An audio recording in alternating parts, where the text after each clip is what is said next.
Super కదా, పంపిస్తేసి వచ్చి పెద్ద పెద్ద డైలాగులు అన్నీ చెప్తాంటాడు. గిన్ని నాటకాలు ఆడతాడు. గిన్ని ఫ్రెండ్స్ మొత్తం పాత్రధారి. ఈయన ఏం లేదు, చెప్పినట్టు తలకే ఊపుతాడు. మొత్తం ఆయనదే సంపి బాయిల పడేసిల్లా ఎడిపోతే మనకేంది, మన పెళ్లి ఇంపార్టెంట్ అంటారు. ఇదేనా ఫ్రెండ్స్ మర్యాద? అంతేగా. కట్టప్ప మొట్టడు వెండిపోటు ఒక్క బియర్కి వేసేసాం. ఒక్క బియర్ పోతే ఒక్క బియర్ పోతే జాడ చెప్పిండు ఫ్రెండ్స్. సొంటలో నమ్మదు.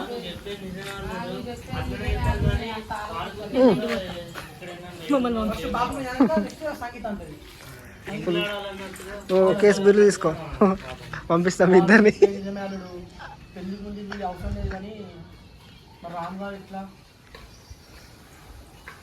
అంత పెళ్ళైపోయినా ఆలోచిద్దామంటాడు. ఓకేనా?